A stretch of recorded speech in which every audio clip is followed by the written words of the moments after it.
nosotros estamos ahora con Carlos Tapia, ex miembro de la Comisión de la Verdad, ex diputado, en fin, todos lo conocen, y con Alfredo Crespo, abogado de Movadef, ¿no es cierto?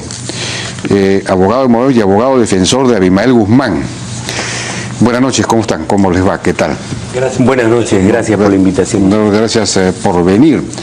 Y luego, más adelante, vamos a estar con Jorge Paredes, ex dirigente del Partido Nacionalista, que hoy día en el Diario Expreso ha formulado unas denuncias muy preocupantes acerca de otras ejecuciones extrajudiciales que habría cometido el capitán Carlos.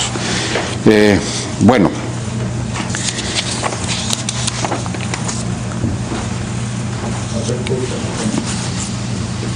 como sabemos, ha desatado mucha polémica esta marcha del Movadef pidiendo la liberación, en fin, de los presos, los que llaman presos políticos, de Abimael Guzmán y los demás. Hay una justa, a mi juicio, indignación de la opinión pública, de la población, que se permita que ex senderistas o miembros de Movadef marchen libremente protegidos por la policía para solicitar la liberación de lo que llaman presos políticos, cuando son personas que han cometido pues o han dirigido la comisión de muchísimos asesinatos y han ocasionado tanto sufrimiento al país. Entonces sería una primera pregunta para Alfredo Crespo. ¿No sienten ustedes esa, digamos, presión de la opinión pública, en el sentido de que cómo es posible que ustedes puedan desfilar solicitando algo así, habiendo ocasionado tanta muerte y tanta destrucción en el Perú? Mire, Jaime, yo pienso que lo que ocurrió en nuestro país del 80 al 92 ha sido, como lo han reconocido altos mandos militares de la Marina en un reciente pronunciamiento, una guerra interna que ocurrió en nuestro país, y con hechos trágicos que se dieron y lamentables pérdidas de vidas, de seres queridos, para ambas partes de quienes se enfrentaron. Y creo que esta no es una situación que se pueda tomar tan a la ligera. Obviamente todavía hay heridas abiertas de esas personas que han perdido sus seres queridos, tanto de un lado como de otro lado, y es comprensible que haya en un sector de la población un sentimiento, así como usted dice, de rechazo, de repulsa. Entonces, frente a eso, lo que debemos pensar, pienso yo, que ya estamos cerca al bicentenario y que es una oportunidad que tiene el país de resolver sus problemas e ingresar a una nueva situación.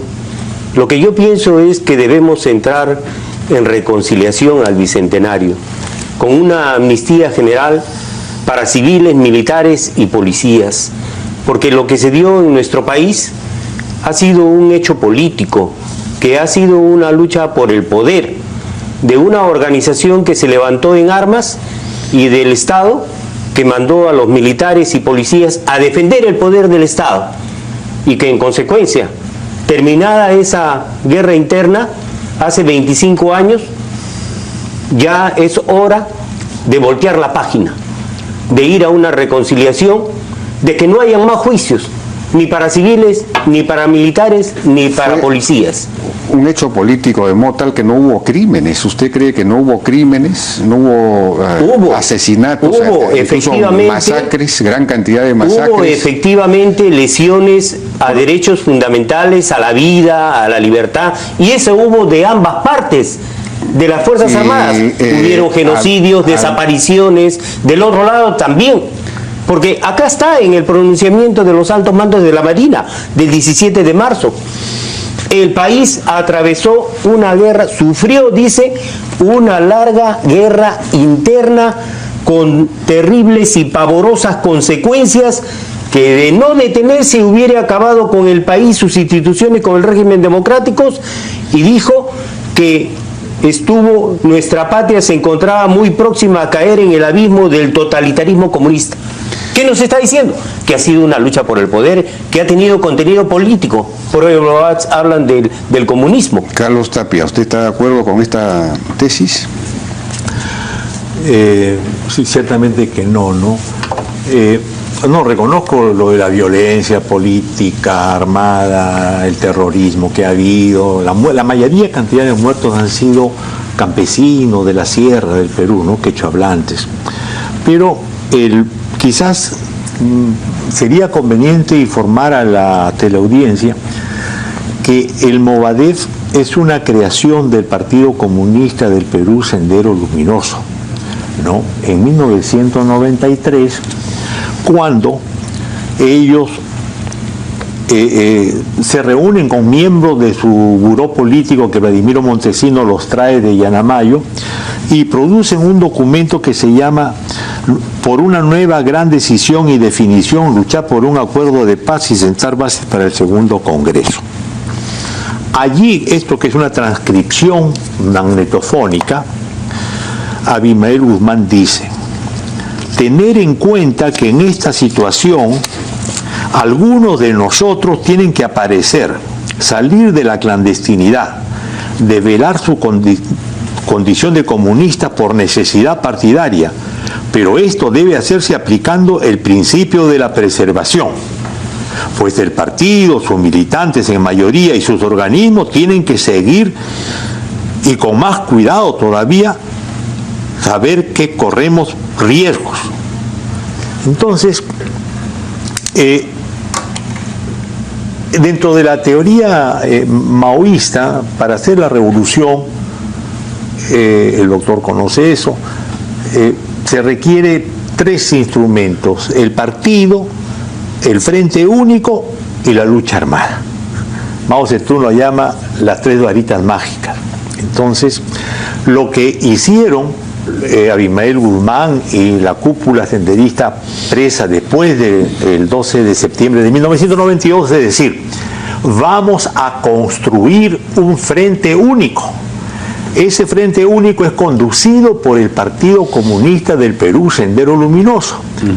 Por eso es que dice eso: algunos de nosotros tienen que salir a la vida pública, pero cuidado, hay que preservar el partido. O sea, se rige exactamente por el tema de la tesis de Mao Zedong, que en el caso particular de Sendero Luminoso consideran que Abimael Guzmán es el que aplica en el país la posición del marxismo-leninismo, maoísmo, ¿no? Y a esa aplicación lo consideran como pensamiento Gonzalo, o sea, que es el pensamiento Gonzalo la ideología que estructura todo el problema que tuvimos en la guerra interna. Tanto es así que es presidente Gonzalo. ¿Por qué es presidente Gonzalo Abimael Guzmán? No porque se volvió loco, ¿no es cierto? Porque era presidente de la Comisión Nacional Militar del Partido Comunista Sendero Luminoso, presidente de la Comisión Organizadora de la Nueva República Popular del Perú, ¿no es cierto? Y presidente del Comité Central del Partido Comunista Peruano Sendero Luminoso. Entonces, el Sendero Luminoso ha abandonado la tesis de la lucha popular, de la guerra armada, de la lucha armada para tomar el poder. Lo que señala el Partido Comunista del Perú, Sendero Luminoso, en este texto que lo estoy reseñando, es que se suspende, se deja detrás la lucha armada para poder participar en la política. Es decir, a la lucha armada la llaman política con derramamiento de sangre. Y a la política, como la entendemos nosotros, se le llama guerra sin derramamiento de sangre. Entonces, ellos plantean que ha terminado el periodo de la guerra, o sea, de la política con derramamiento de sangre, y se abre el periodo de la guerra sin derramamiento de sangre, que es la política, ¿no? Por eso es que plantean el acuerdo de paz, pues, ¿no? El acuerdo de paz que con Vladimiro Montesinos se desarrolla, y a partir del acuerdo de paz con Vladimiro Montesinos, que dicho sea de paso ha sido muy astuto Vladimiro Montesinos y eficiente, porque acuerda de paz con Sendero Luminoso y se produce la división de Sendero Luminoso. Entonces, para usted es legítimo que Sendero Luminoso a través del Movadef pretenda participar en la vida política del país. Sí, mire, no sé si me permite, para compensar los tiempos. No sé si al señor Tapia le han informado que el debate no era con un miembro de Sendero Luminoso. Yo no soy miembro de Sendero Luminoso. Y usted saca documentos de Sendero Luminoso como si fuera a debatir con un miembro de Sendero Luminoso. Yo soy miembro del Movadef. Y el Movadef no ha sido creado por el Partido Comunista del Perú o Sendero Luminoso. Por otro lado, creo que el señor Tapia tiene los ojos en la espalda. Habla de cosas del pasado. Ya la guerra terminó hace 25 años y vamos a pasarnos 50 años hablando de lo que terminó hace 25 años y no buscando una reconciliación nacional, una solución política. Pero para el país. Abimael Guzmán no ha perdido perdón, no se ha arrepentido de los crímenes que ha ocasionado. Entonces, ¿cómo puede buscar la reconciliación o digamos, cómo puede pretender incorporarse en la vida democrática si ni siquiera ha pedido perdón?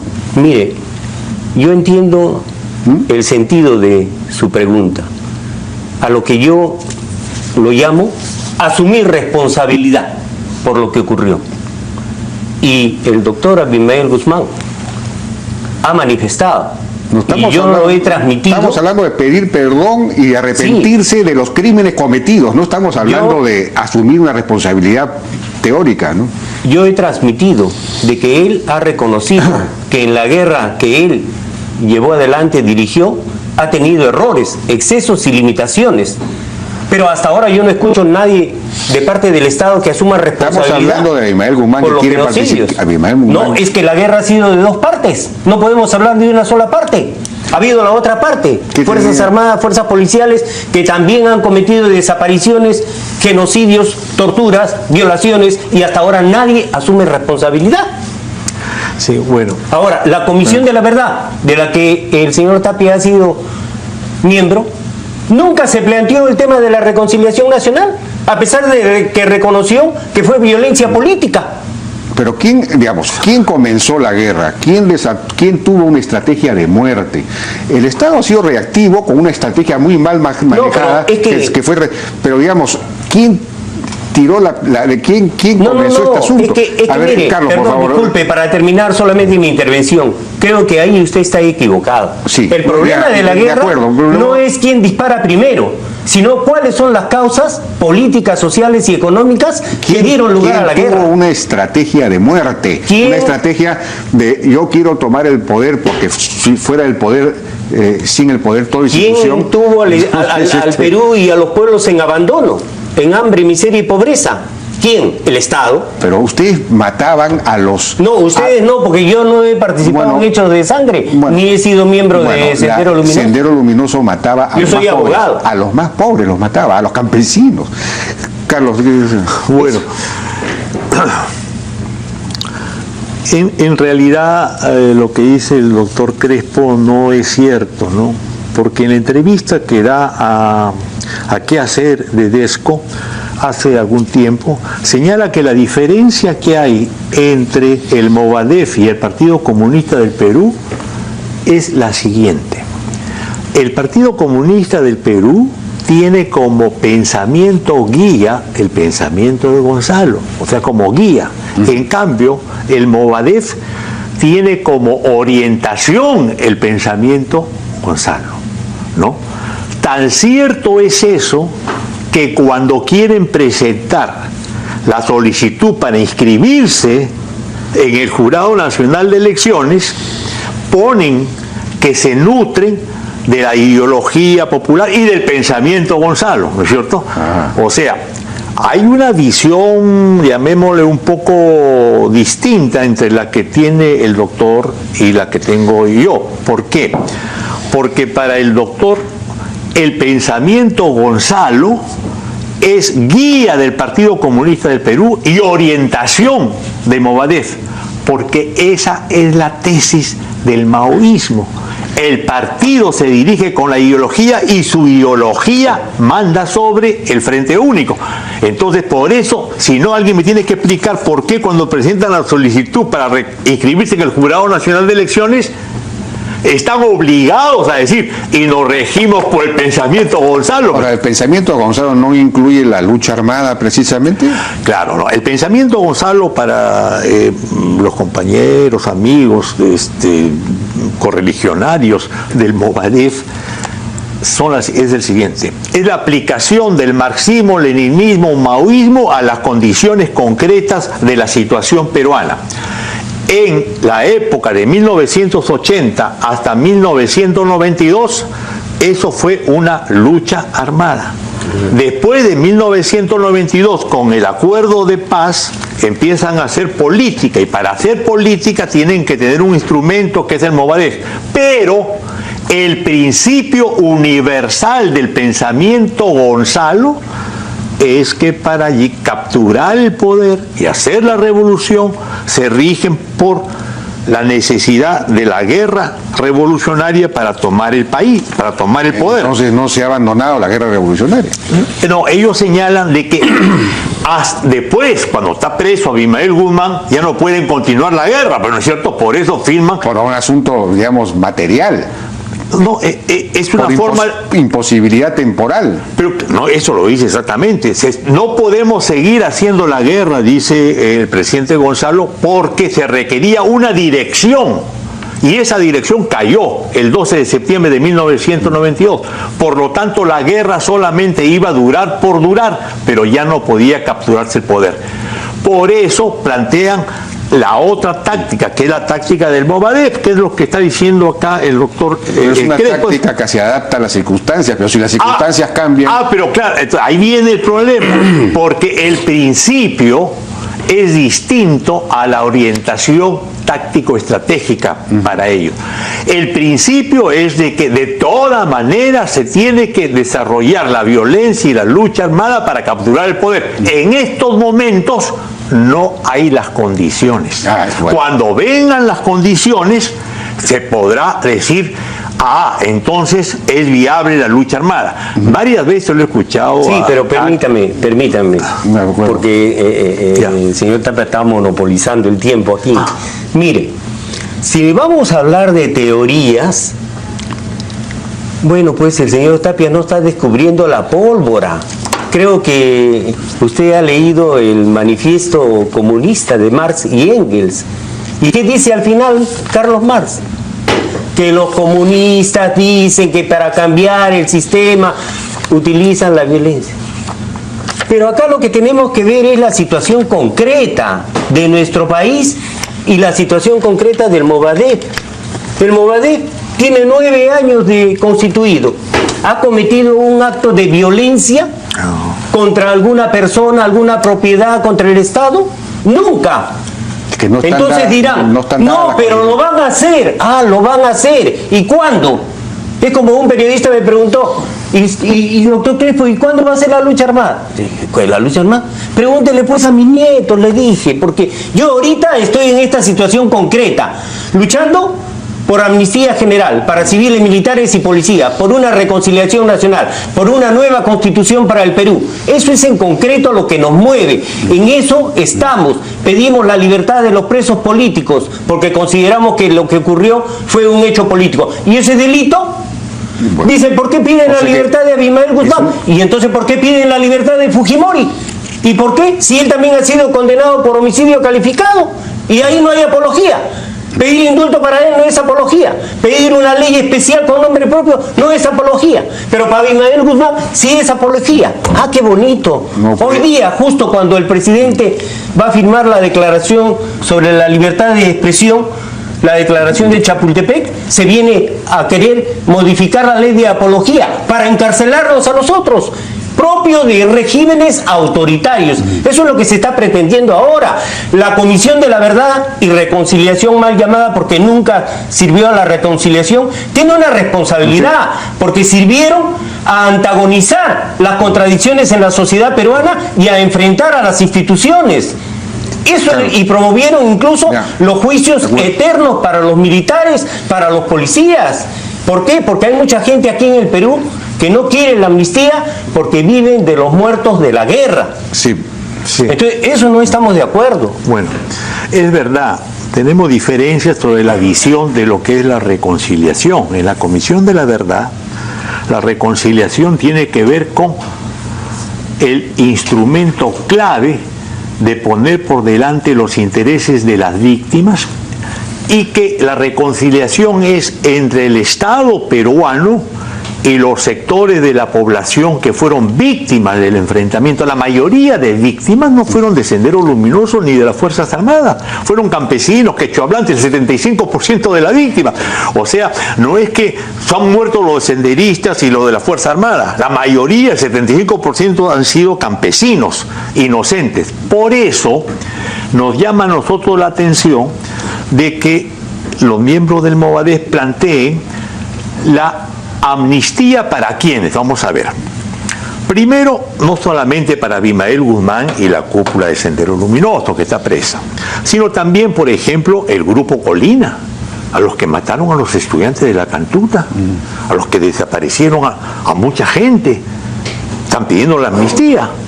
O sea, y también de Alberto Fujimori, dicen, ¿no? Entonces dan el contexto de que sobre la base de la impunidad se puede hacer entonces reconciliación nacional. En otras palabras, que el abrazo de Abimael Guzmán con Vladimiro Montesinos resuelve el problema, ¿cómo se llama?, de la reconciliación nacional del Perú. Eso no es así. Pero un ratito, no, déjame terminar. Usted está torciendo lo que nosotros entendemos por amnistía. Pero un segundito. Termino. En el caso de la búsqueda de la amnistía de Abimael Guzmán y la cúpula senderista, va acompañada, cuando dice civiles y militares, es el grupo Colina, pues, es Vladimiro Montesinos, no es solamente el presidente Alberto Fujimori. Y sobre esa base de la amnistía, dicen, se puede construir la reconciliación nacional. Eso no es cierto, porque la reconciliación nacional sería, imaginémonos, un abrazo entre Martín Rivas, Abimael Guzmán, Vladimiro Montesinos y Alberto Fujimori. O sea, esa es el engatusamiento de decir, no, nosotros decimos que todos deben salir libres y todos debemos de abrazarlo, ¿no es cierto? Y los 70.000 muertos que están ahí, las violaciones de los derechos humanos, tiene que haber el imperio de la ley, el imperio de la justicia.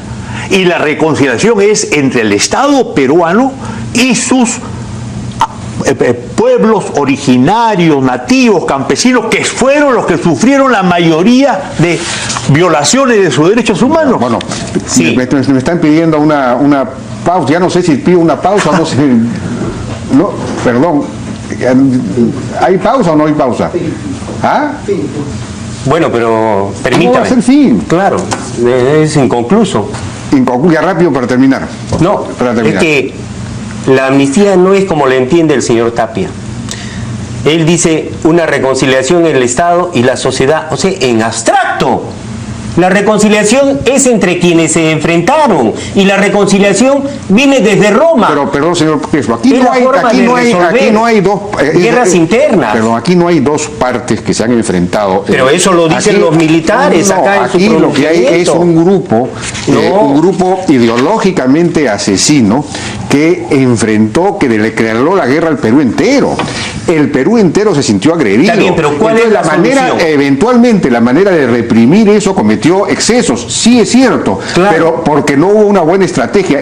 La estrategia se aplicó bien recién a partir de los 90. ¿Pero volteamos o no volteamos la página? Entonces, un momentito, aquí no se puede poner en el mismo nivel a las dos fuerzas, porque no son dos fuerzas, es un grupo asesino, ideológicamente asesino, que intentó tomar el poder por la fuerza, matando a quien podía, sobre todo a los más pobres. Entonces no es posible plantear las cosas en esos términos. Y evidentemente pues acá no podemos caer en estos engatusamientos, como dice acá. En Colombia ha sido más cruenta la guerra y sin embargo han llegado a acuerdos de paz. Nosotros no decimos aquí acuerdos de paz porque acá fue derrotada, pero allá ya Colombia dio pasos para marchar hacia el desarrollo. Y acá seguimos hablando de cosas que terminaron hace 25 años. Es decir, estamos con los ojos a la espalda.